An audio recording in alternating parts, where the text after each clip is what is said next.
All right, I appreciate y'all sticking around for the last afternoon of the last day. So, just a quick warning.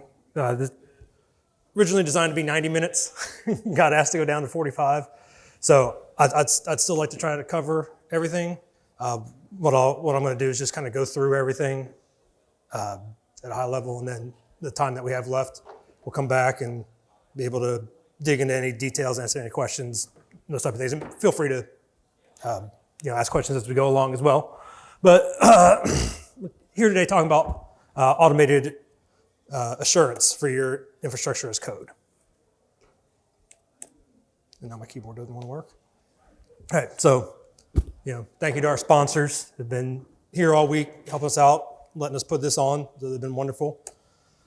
For those of you I haven't met, Matthew Dowst, I'm a principal consultant for Quisitive. Work on our managed automation team, basically making tools for our team to be able to deliver solutions to customers. Also the author of Practical Automation for PowerShell, and I do the PowerShell Weekly newsletter that goes out every Friday. You can pretty much find me anywhere at mdowst, or that's my link tree to find all my other things. But today, I really want to kind of talk about the main topic we're talking about is bicep, right? And tools to enhance your biceps, right? So obviously, preacher curls, bench presses, chin-ups are always great for your biceps, but really what we're here to do is prevent you from being this guy, right? I maintain some repos with 10,000 lines of bicep in them. I can't tell you every single thing that they do, what they are, but there's some tools to be able to kind of help you enhance that, right? So obviously the big ones, Visual Studio with the bicep extension, and then PS rules for Azure. Now, how many people in here are familiar with PS rules? Okay, so PS rules is a tool set for essentially creating rules, right? And one of those is Azure, and we'll take a look at that. And then the bicep CLI and the community module that is built off of that, and then what if deployments. All right, so starting off with the PS rules for Azure. So PS rules for Azure are the Azure well-architected framework, right? So I always like to say, you always have to have that one friend who tells you you're wrong, or else you're just going to be surrounded by yes men. PS rules and the Azure architected framework are the people that tell you that you're wrong. Because a great example on this is the recent changes to TLS 1.3. Right? Everybody's, TLS 1.3 is the way to go. If I have all my biceps set to 1.2, Azure makes that change. I don't keep up with every single change that comes out everywhere, right? But this thing's going to pop up and it's going to scream at me and tell me, hey, you really should take a look at putting that to 1.3. And there's some limited lintering there that we'll take a look. But the really cool part is it's fully CI/CD supported, right? So either in GitHub or Azure DevOps is literally 2 actions that you put into your pipelines, and it'll run all of your rules. You can exclude rules, and you can even make your own custom rules. All right, and then the bicep CLI module. Not only can you use it to compile your bicep into ARM, right? But if you ever notice it, who here's compiled bicep into ARM? How much yellow did you get back with that? So that's the linter, right? That's checking your code for the coding standards. There's out of the box, there's not CI/CD support, but it's really easy to put in. We'll take a look at how to do that using Pester. And there are no custom rules.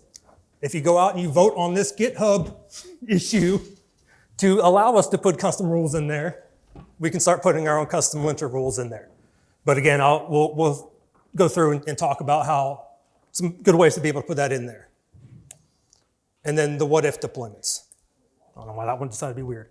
But all right, so these can help you confirm your code changes.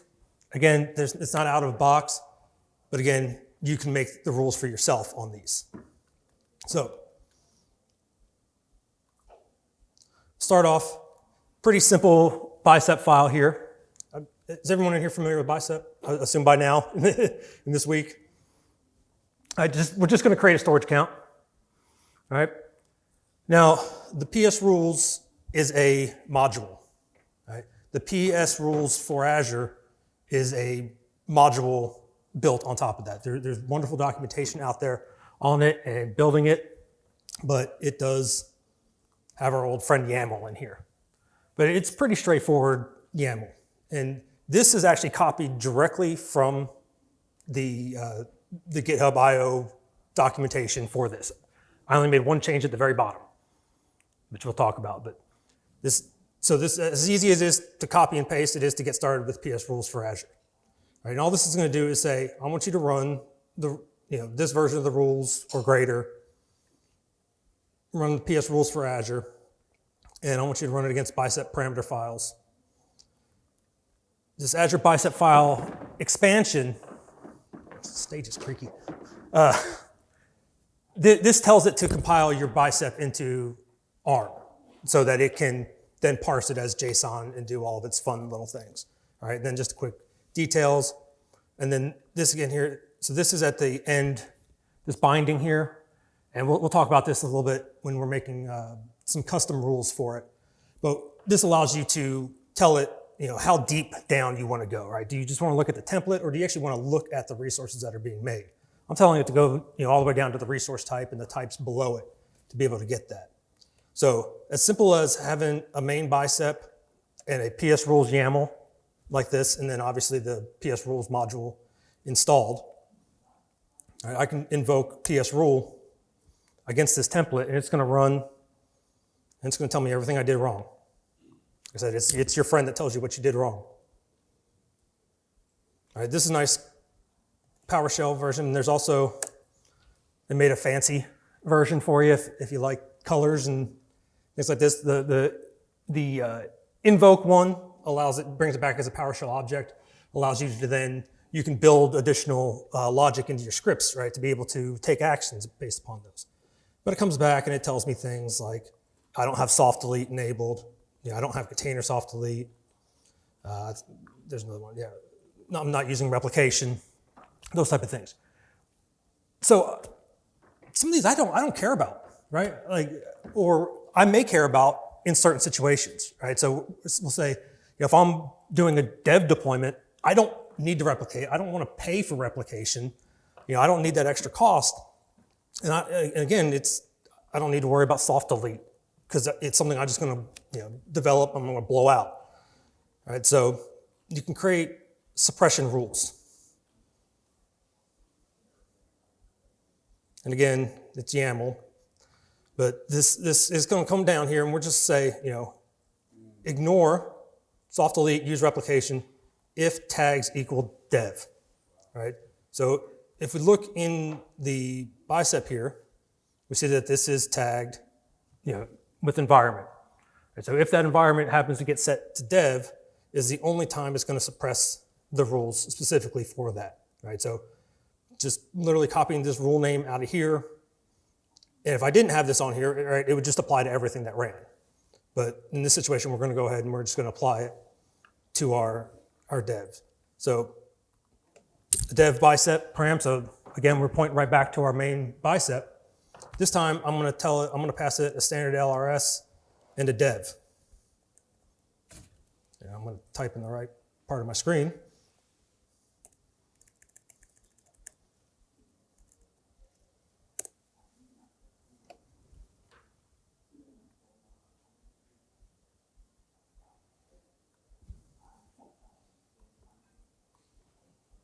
Oh, no. Timed out. Try it again. Come on.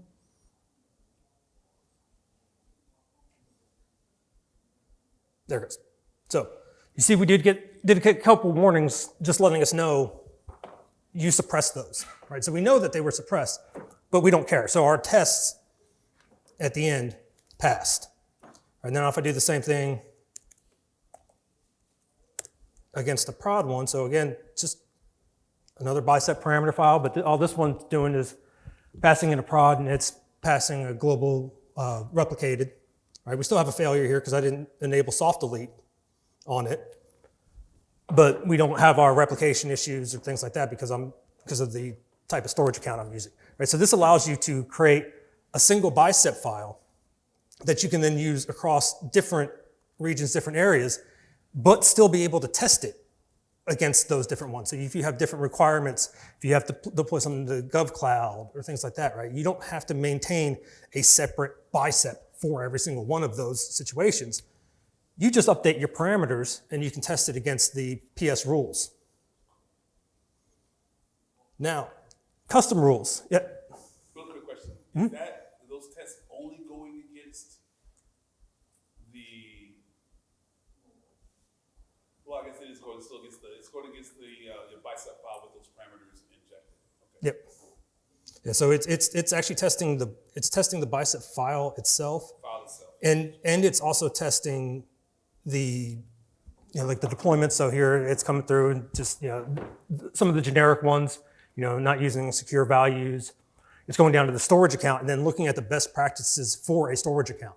All right, so same things that you would kind of see in Defender or Azure policies, you'd be able to see directly in here. It's like a pre-deployment test, though. Yeah. It's more of a best practices check.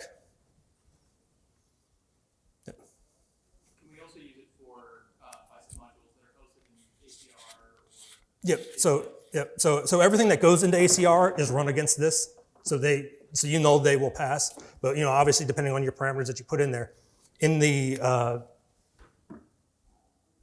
YAML here, when I told it to expand this, right, it's gonna compile that bicep just like it would. So if there's other things for it to pull down, submodules, things like that, it will pull all those down and bring that in here and test it all. So custom rules, you'll probably like a lot better because you notice they're in PowerShell. So these are kind of similar to Pester where they have their own keywords, right? So rule, type. And so the rule is basically just giving it a name.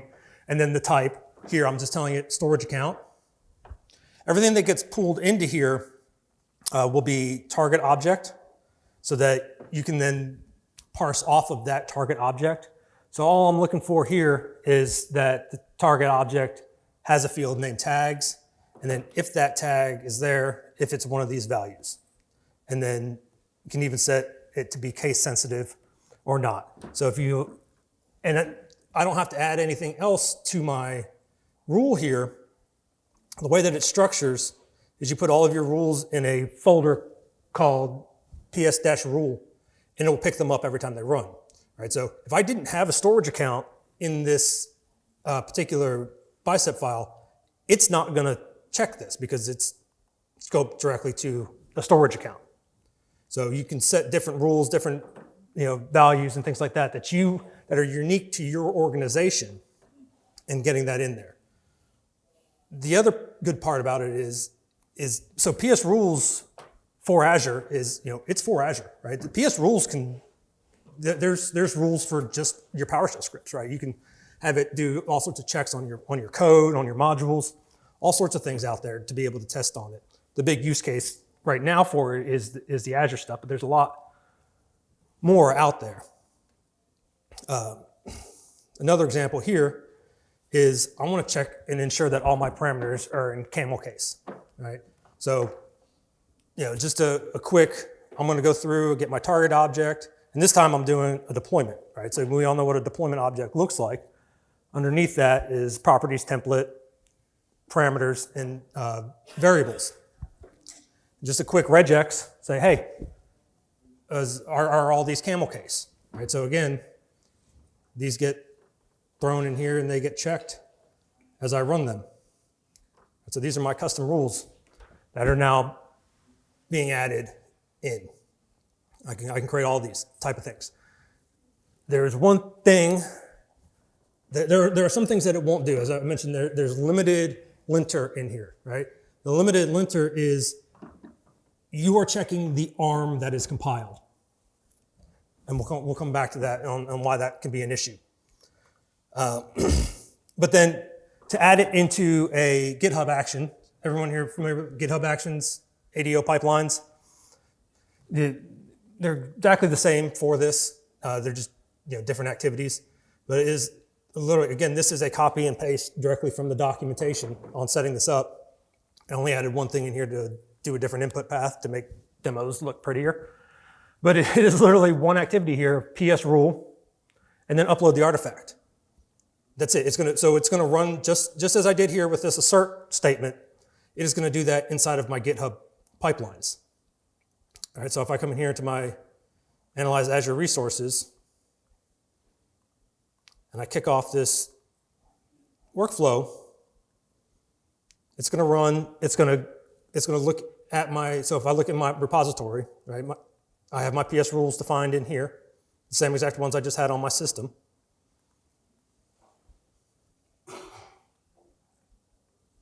It's going to run those and it's going to report back directly in here in the summary and tell me everything that I had running. So give that just a second to run. It's just because of that special folder and the rules that you have in there that it knows to kick that off. You didn't have to do anything special or extra to. Yeah, it's just, yeah. So in the declaration for the GitHub action, there's this Microsoft-PS rule. Okay. So yeah, you put that activity in there, and it will automatically go through and find your PS rule folder, your PS rule YAML, and run it. You were doing it locally. Sorry, I missed it. But like, what did you do to kick it off locally then? Just assert. What was that? Sorry. Yeah, there's assert -PS rule. Yes, but how is it relative to where you run it? You said it automatically went to that folder and found the rules. Yes. So I'm in so this is the repository here. So I'm in here. So this is my source code. This is what is syncing up here to GitHub. And this is so when I run from here within Summit 25, right? And here I'm Summit 25. All right, so we ran, and we had some failures, because again, I didn't have my soft delete or my container soft delete enabled. So it went through, and what I defined in here, in the PS rule YAML, is I told it to go find all bicep params. So every bicep param that I have in here, it went and found, and it ran the tests against. All right, so that's how it knows to go through and say, okay, all these bicep params, good, run them. Do you have what are we gonna run against? We're gonna run against the PS rules for Azure, right? Do I have a PS rule folder? Yeah, okay, I'm gonna go ahead and I'm gonna run this. So if I were to go up a level here and run the assert, it would fail, right? Because it gets confused. You have to run it from within side of that direction. Your directory structure has to be your PS rules, your PS rule folder has to be, at the same level as that YAML. And then any biceps that you have can be any level depth underneath that, but they do have to be underneath it or in the same one.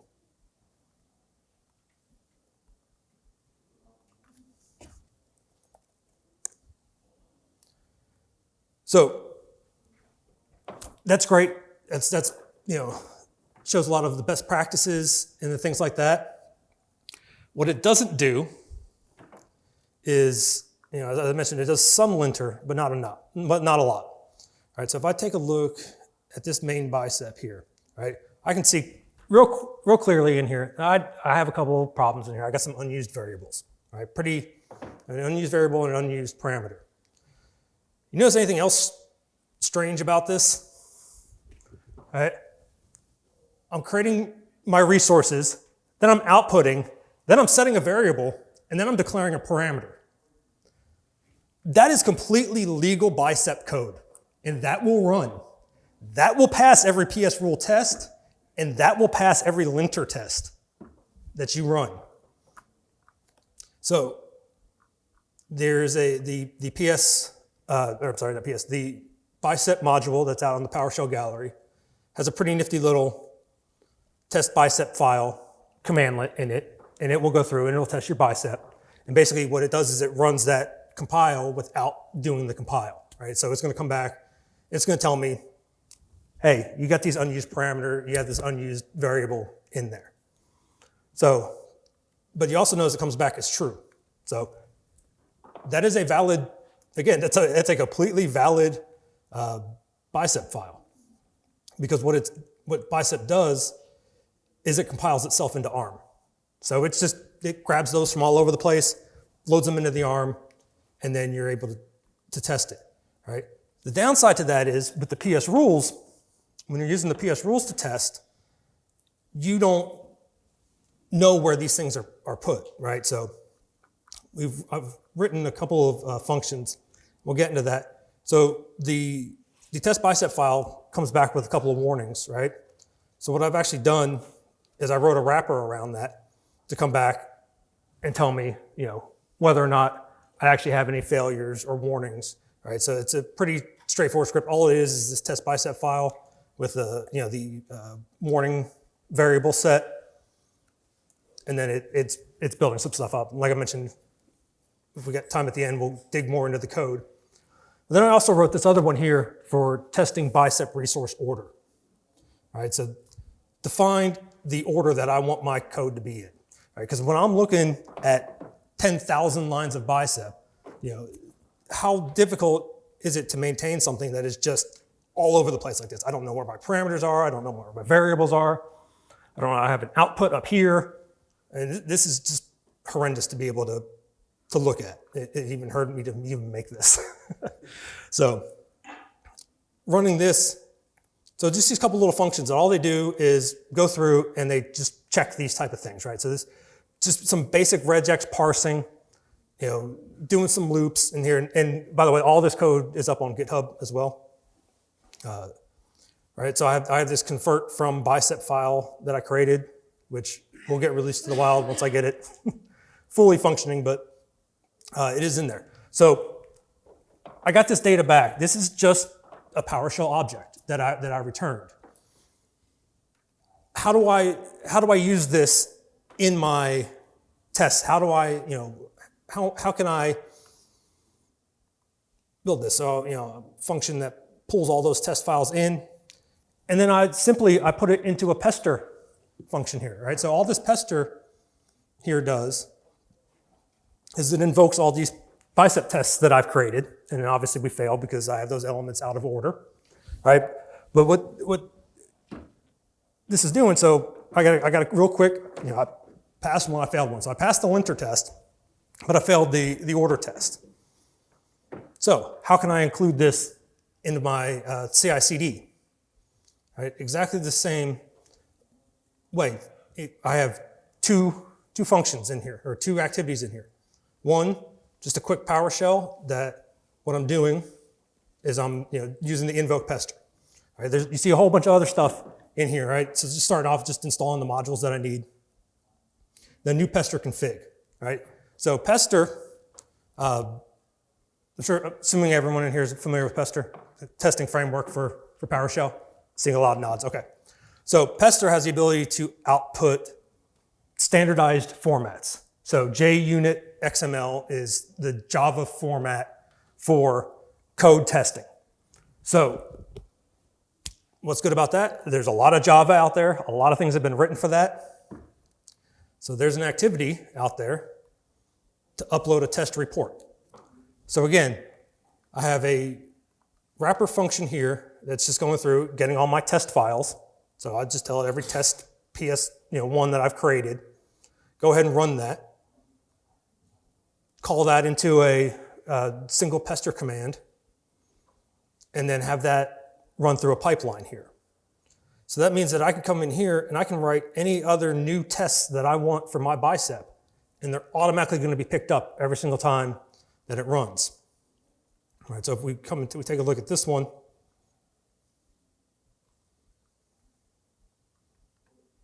I'm just going to do the same thing. I'm going to run the workflow. Now this one I got a little fancier with.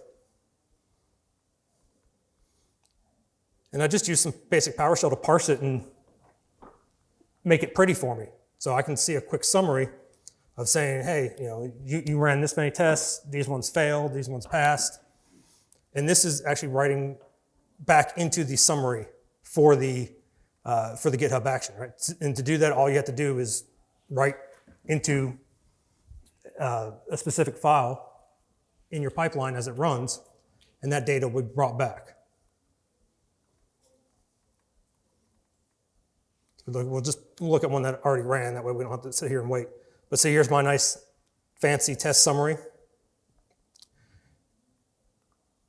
And then, sorry.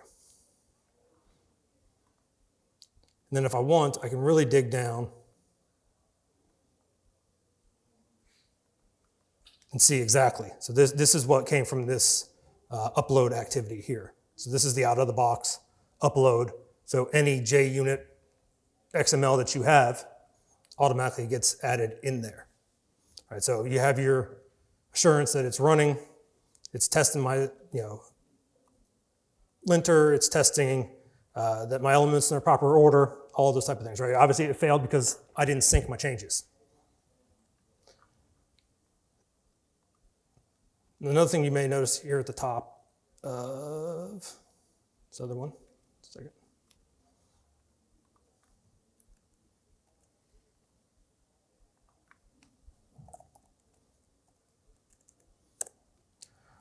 So the other thing that I do, and this is the what if deployments, right? So if you have a bicep file, you can tell Azure to do a what if, and this is a simple function here. It's pretty straightforward. Bicep file 1, bicep file 2. Run the what if deployment, and what that's going to do is that's going to come back, and then I'm just comparing those and saying, hey, was it something added? Was something removed? Something, that you have a 1,000-line long with nested module,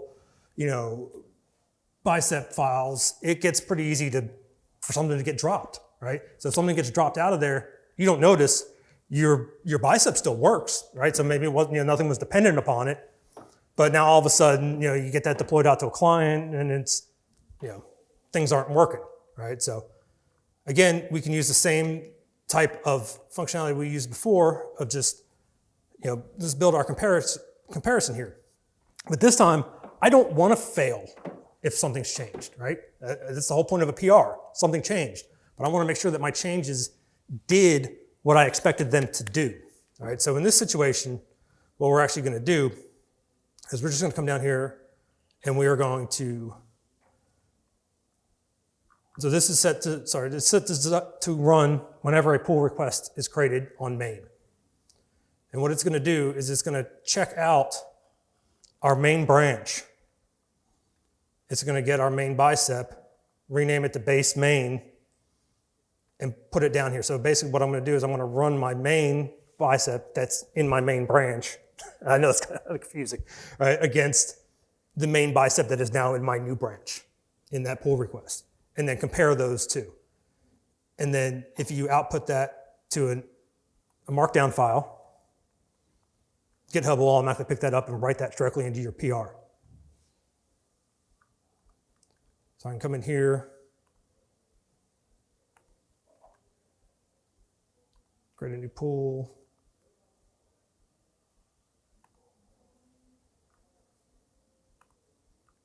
So I create this pool. It's going to automatically go out and it's going to look at those activities that I made and say, oh, which ones are set. So I have both of those that are set to automatically run when there is a pull request made to main. All right. So the analyze as a resources, if that fails, it's going to block this pull request. It's not going to get through without it actually passing on there. But our what if comparison is going to come back. When it finishes running, it takes it a minute to run because it actually is connecting out to Azure, doing that what if. So if you're doing the what if, the way that I have this here is it's going to an empty resource group. So just so I can see how a fresh install is going to go on there, right? But you could easily set that to go to an existing resource group, right? And see exactly what's going to change. Get those what ifs and write that directly back into your pull request so that when I'm coming through and I'm doing a code review, all right, if I look here, my file changes, it's pretty obvious I changed the name of an alert, right? If that gets redeployed over top of it, who knows what's going to happen? I'm going to get 2 alerts, right? So my alert is not actually going to get updated. I'm going to get a brand new one. The old one's still going to be there, right? But again, if this PR has 1,000 lines in it, I may not notice that little bit in there, right? But what I will notice is down here in my pull request, it's going to come through and it's going to pop up and say, hey, this was removed, this was added. So I know real quick and easy, right? Because this is, again, this is a variable change. I don't know, looking at this, what effect that has on anything. That could just be setting the name of a web app. I don't know. I mean, it's a well-named one, but you know, I'm none the wiser, essentially. So I'm trying to, so now we see here, it come back and say, hey, this got added in the PR and this got removed. So I can see the differences between those two after the deployment is done, after it's been compiled, after it's been sent to Azure, and all of those type of things. So that's my big spiel. We can open up to questions, or I can dig into some of the code if you guys would like to see some more. I think we got 5 minutes. I think just to follow up on his question, I just had just to clarify, when you were running your test locally, your what was it, the PS rules test, and it automatically pulled in those rules. I understood in the GitHub Actions. I meant locally. How does it know? Look at this folder for those. It's whatever folder you're running in. So in the folder you're in. Yep. Yep. Leave it be in that folder. Yep. So yeah, it's very stringent on that. Even sometimes, I've seen it in VS Code where my workspace is a level up, and my PS rules is like 2 levels down, and I'll put my terminal down to that one. It doesn't like it. It wants that workspace to be on that. Workspace itself. Yeah, it wants the workspace itself to be on that. Now, if you run it in terminal, it doesn't care. You know, you just go to the folder there and run it. But yeah, it likes to be specifically in that folder. Using multiple subscriptions and so multiple service connections, how do you go about running the what if for various different subscriptions, not knowing which one will be run in the PR? Through variables inside of the, honestly, I couldn't tell you how to do it in GitHub. I can tell you how to do it in ADO. Oh, okay. So in ADO, when you run the anything in Azure, you have it creates a service, but you have the service connection in there. That service connection you can set as a variable in your script. So I actually have that same exact scenario where I have a pipeline that says, if my branch is prod, use this subscription. If else, if it's QA, use this subscription. If it's else, use this, my dev subscription. So you can set that as a variable. I'm doing that, I'm not doing it with the subscription, but since, the subscription is a variable, right? You can set it that way, but for example, in this one here, just to make things kind of pretty for you guys, right? I just have, if my, right, if I'm going off a pull request, I wanted to use the what if folder. If I was going off of workflow dispatch, I wanted to use this other folder, and just setting those variables in my pipeline to be able to grab those different values. So that, again, so I only have to have one pipeline.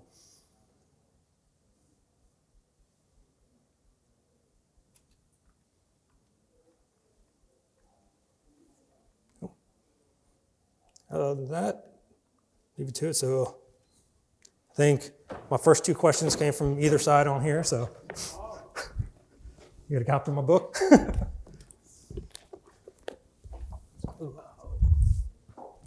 Again, I'll be around for the rest of the time. If you guys have any questions or anything, be glad to talk to you all about it. Like I said, all of this came from my lessons learned of just trying to maintain. It started out as a 24,000 line ARM template that we then rewrote into Bicep, which is got down to 10,000. So, and that's just one of the repositories. So, glad to talk to you guys afterwards. So thank you.